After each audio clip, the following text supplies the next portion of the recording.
for being shoulder to shoulder as we tackle the onslaught of fights that started just 1 year ago. We know we won 1 year ago, but literally, 40 days later, we get the message from this guy in Washington. And he says, honest to God, I saw this picture and I told my team, you really shouldn't do things like that. It's not very nice. And they said, no, no, no. The White House put this picture out. And I was pissed. I said, as you heard, I'm still angry when I think about it. We're not laboring under a king. But it was that image, that day, that I believe triggered the No Kings rallies all across America. So we stood up here in New York. We showed who we are. And yes, the cameras are staying on. But now, my friends, the results are extraordinary, beyond what we could have expected. And I am so proud to run through some of these for you, because you should just be saying them in your sleep. And if there's any naysayers out there, tell me who they are and we'll have a conversation. I'll meet you at my local diner. Because we took on, no, it's all right, I talked to everybody. Talk to everybody, you know that. We said, enough with gridlock. It must end. Enough with emergency vehicles being stuck in traffic. That must end. Enough with wasting people's valuable time away from their families and their jobs and everything else they want to do in New York. Just have a good time. And enough with polluting our air with all the emissions. And enough with underfunding the transit system that is the lifeline of this entire region. So we got it done. We changed how people in this great city and the region live, how they breathe, how they act. And now the results are in. Traffic entering the congestion zone is down 11%. And this is incredible. 27 million fewer cars going into that zone over the last year. 27 million.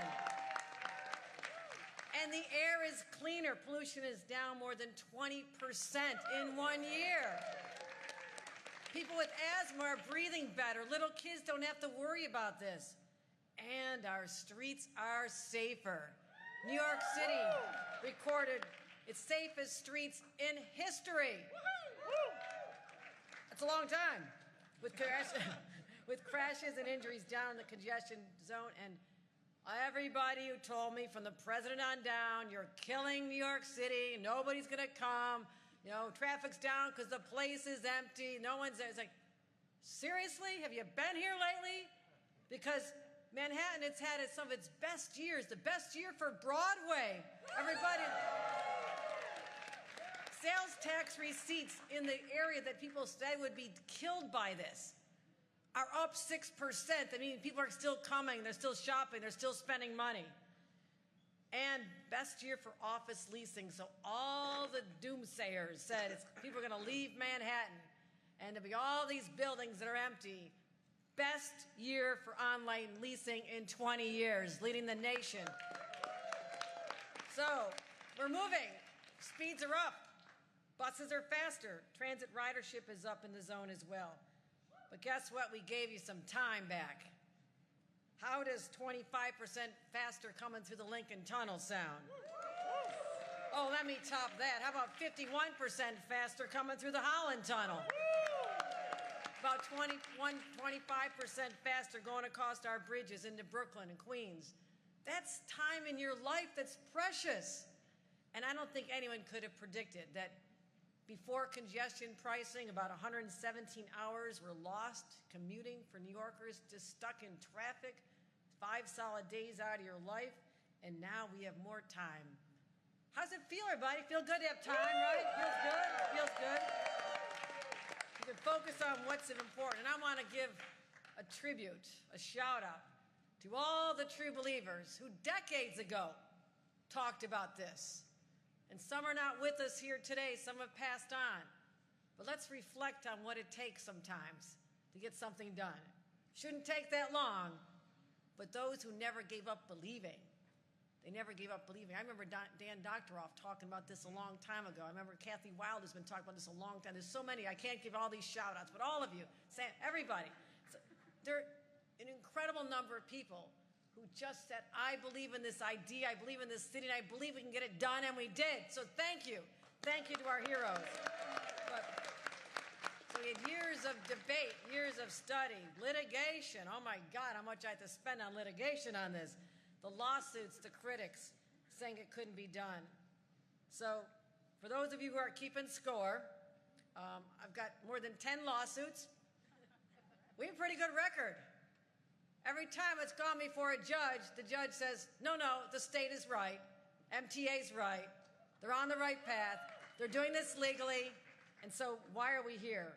And again, later this month, guess where we'll be? We'll be back in court defending our program once again, but we'll just keep on winning. We'll be winning so much, we'll be tired of winning. So anybody trying to kill this program, just tell it to the judge, because they're going to be on our side. And as a reminder, there are a lot of people who really thought that this was going to result in their lives being affected negatively out on Long Island, the Hudson Valley, New Jersey, and others. It's a little bit quieter these days. The opposition's kind of calmed down, right? Anybody notice that? It's calmed down because people like getting across the bridges faster. They like coming to the city with more time on their hands. They're happy not to sit in traffic. So to those individuals who are driving in, their quality of life has improved as well, and I'm really proud of that, and I hope they understand what this program did for them. But lastly, this is also supposed to fund some really important projects. Now, when I first became governor, no offense to you, but where were we headed? We were going off the cliff, weren't we? We were literally going off the fiscal cliff. I empowered Jano to find savings. He did it. To find ways that we could be smarter, more efficient. He did it. But I also knew that we needed to have an ambitious plan for capital projects that have been never even contemplated to the scale we're doing right now. It's extraordinary.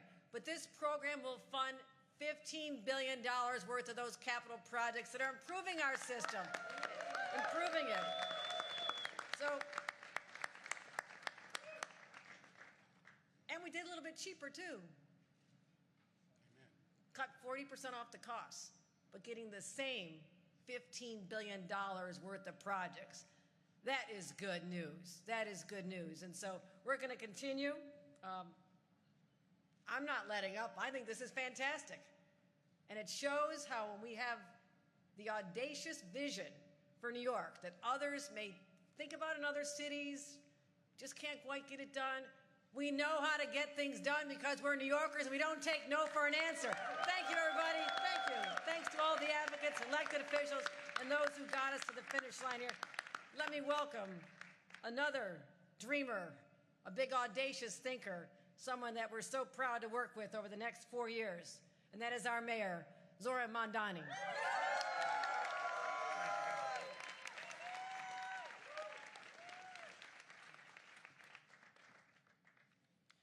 Can we hear it for our Governor, Kathy Hochul? Today, as we gather to mark a year of congestion pricing, we are also celebrating something that feels too rare in our politics these days. And that is the change that can come when government dares to do big things.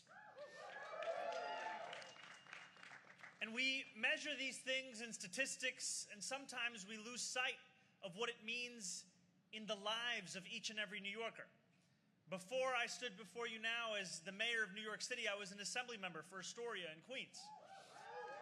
And in Astoria, there are many children who grew up with asthma, living close to what was described as Asthma Alley. And when I first became the assembly member, one of my staff members told me that one of the activities she recalled growing up in the neighborhood was at recess asking other students to compare and contrast their inhalers. That is the way in which this kind of pollution had been and has been normalized. And so, as we are here celebrating these cameras staying on, thanks to the governor's commitment despite tremendous pressure, we also celebrate what this has meant for New Yorkers, whether they are driving, whether they are biking, whether they are walking, taking a bus, taking the train, whether they are just breathing the air in the city that they call home. Because this is a program that has been successful no matter how you measure it. It's been a program if you want to measure it in noise complaints or you want to measure it in traffic. That is how it has been successful.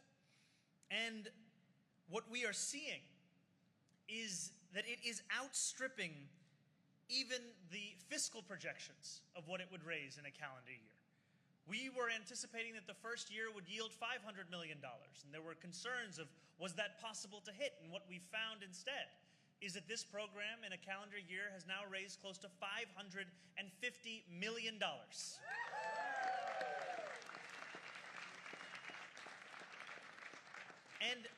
And I want to celebrate this especially because what the governor said is so critical. For a long time, we have asked the MTA to do the impossible without providing them with the funding that would even make it something they could consider. And what this program has done is commit funding to the very capital needs that have been put off for years, if not decades. And that is funding, those are investments that can transform the day-to-day realities of a New Yorker.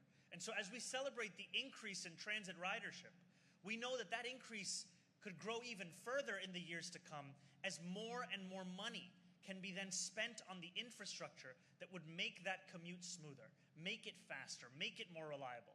And I have to say thank you to all of the elected officials who stand here, whether at the city level, at the state level, the activists, the organizers, the advocates, who ensured that no matter what day it was, no matter what week it was, no matter what year it was, we all understood the imperative of dreaming of a different kind of streetscape in this city. And I was reading an article today about a driver from New Jersey who had self-identified as someone who was critical of the program.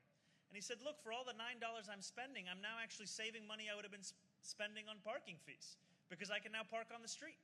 And this is something that no matter which way you're approaching it from, we can see the success. And that is what we are here to celebrate, that success, that foundation, and that dream of a city that recognizes the importance of public transit as the vitality of what makes the city so great. Thank you so much.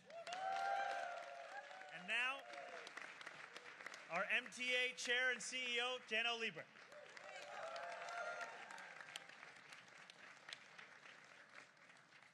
Thank you, Governor. Thank you for your constant partnership, your support. And I'm thrilled to be joined by Mayor Mamdani, who was a strong supporter of transit, in case you didn't know, for a long, long time, and is really somebody that we look forward to working with.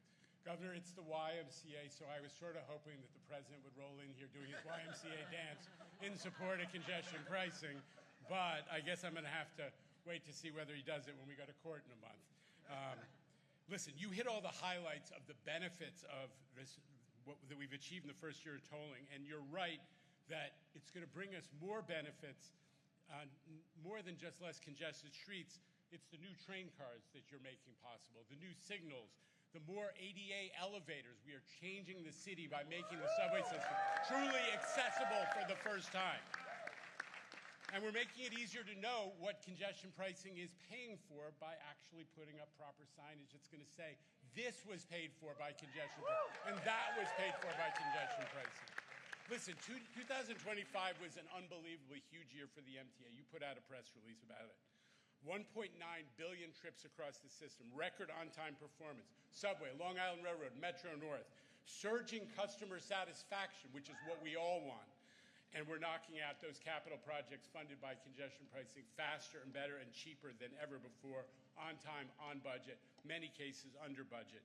This is good government in action, folks. And I have to shout out the people at the MTA, Bridges and Tunnels, and the other agencies who worked for 5 years to prepare for that moment and made it. They're the reason, to a great extent, that we were able to execute congestion pricing so smoothly and flawlessly. This demonstrates what business-like government management can accomplish. That's what the governor asked me to do from day one, and we're doing it. We are identifying challenges, coming up with solutions in tandem with the communities we serve. So I am incredibly proud of this progress. Thank you again, Governor, for the tremendous leadership and support. And thank you also to Mayor Mamdani. As I said, what a thrill to be working with a truly pro-transit mayor. Ladies and gentlemen, please. It is my pleasure to introduce the RPA's leader, Kate Slevin.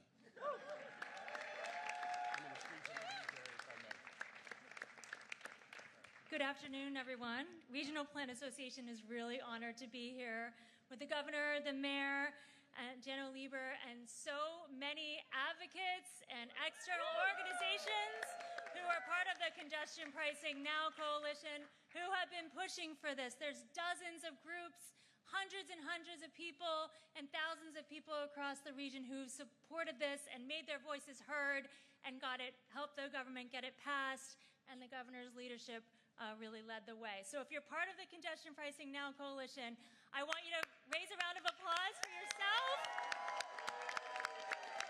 and for our leaders here who were so steadfast in getting this done. By every calculation, congestion pricing is a tremendous success. It has reduced traffic, increased transit ridership, and made streets safer, all while allowing the economy to remain strong. A new analysis released today by RPA and Hunter College reinforces the clear benefits of congestion pricing, some of which the governor announced earlier today. Traffic noise complaints are down, much more than inside the zone than outside the zone.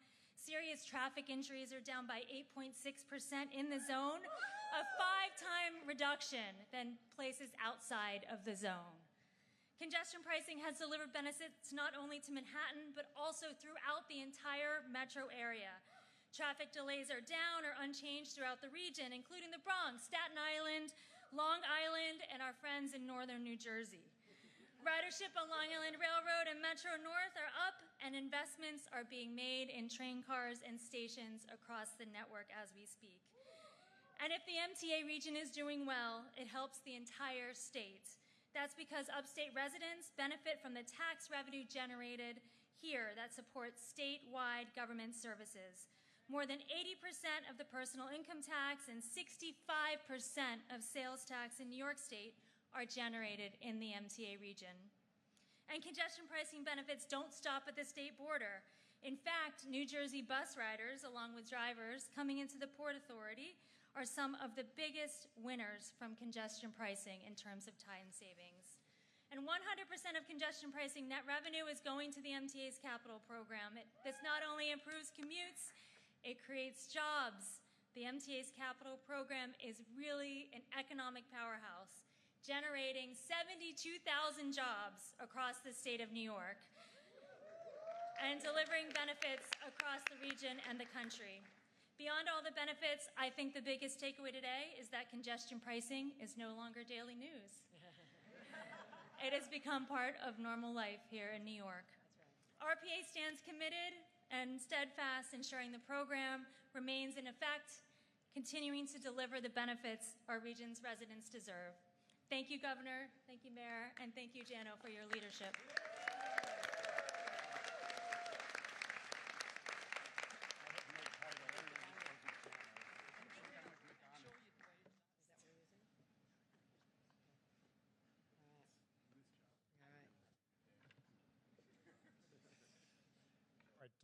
Questions? Good. Yeah, we're going to do on-topic questions here just because we're really tight on time, really tight. Let's start with Dave Colon right there from Streets Blog, everybody. Hey, Dave. Apparently a popular favorite with the assembled masses. Man, and I asked this and people are going to get mad.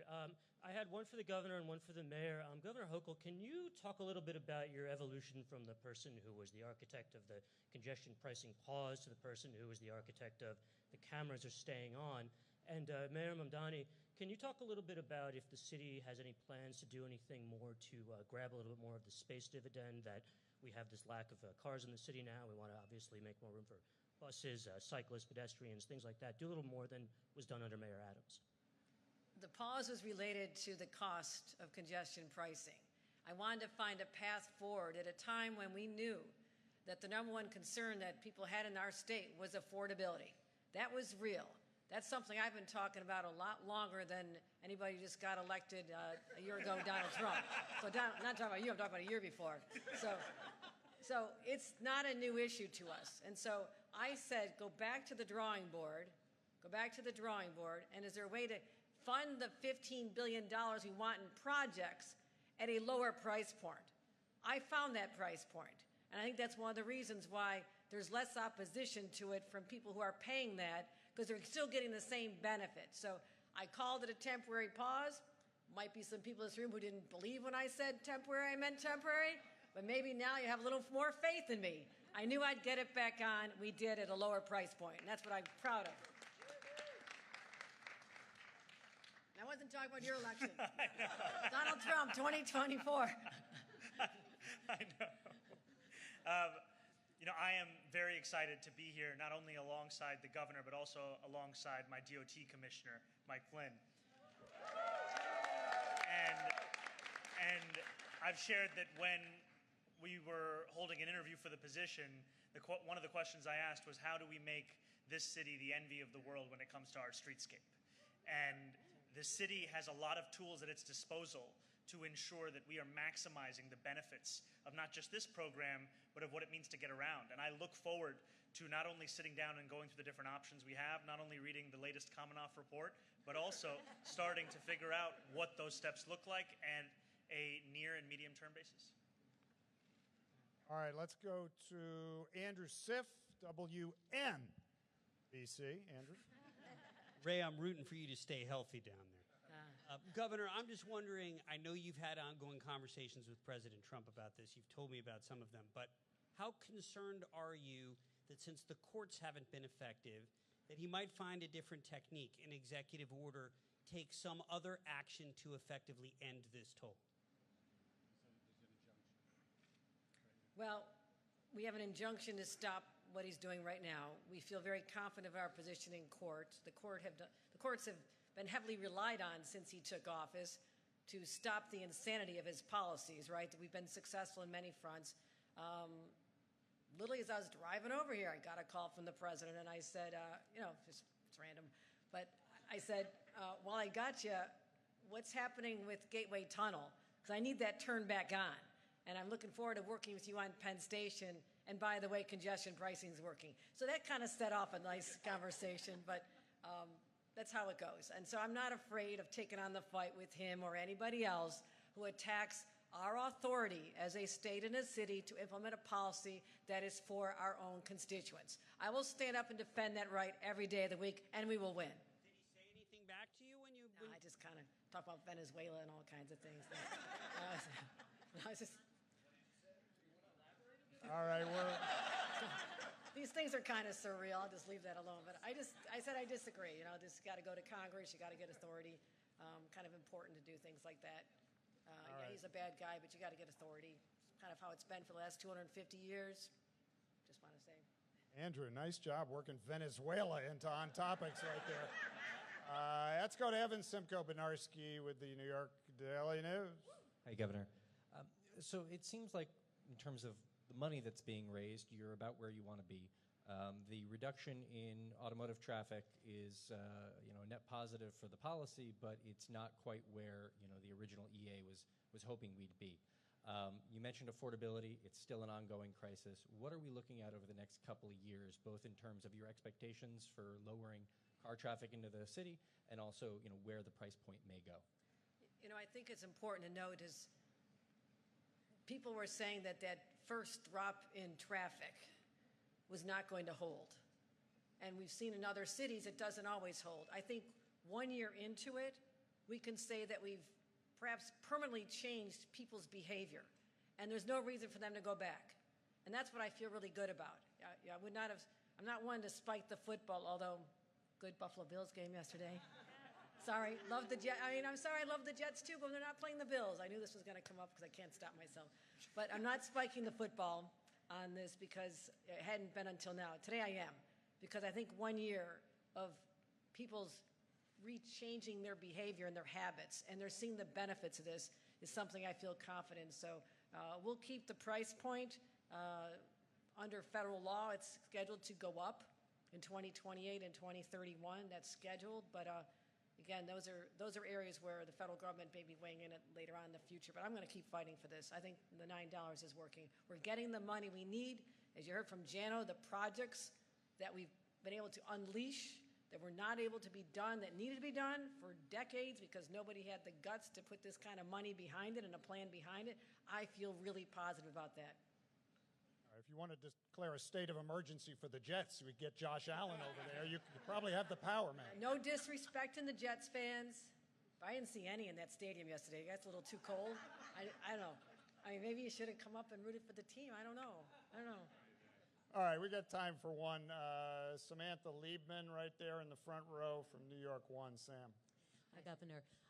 So you're saying that the price may not go up? Because a lot of people are saying, well, they feel like it's a little bit more crowded in the city, that maybe it should go up to prevent more people from driving. You know, what would you say to that? It's on a schedule to go up in 2028 and 2031. We're in 2026, so we're not making any adjustments. We're doing well, and we're going to kind of continue to study where that is. But there is a change in that. Jano, is there anything else I need to know on that? Okay, yeah, okay. All right, thanks, everybody. All right, thank you very very much. Everybody. All right, thank you. Thank you.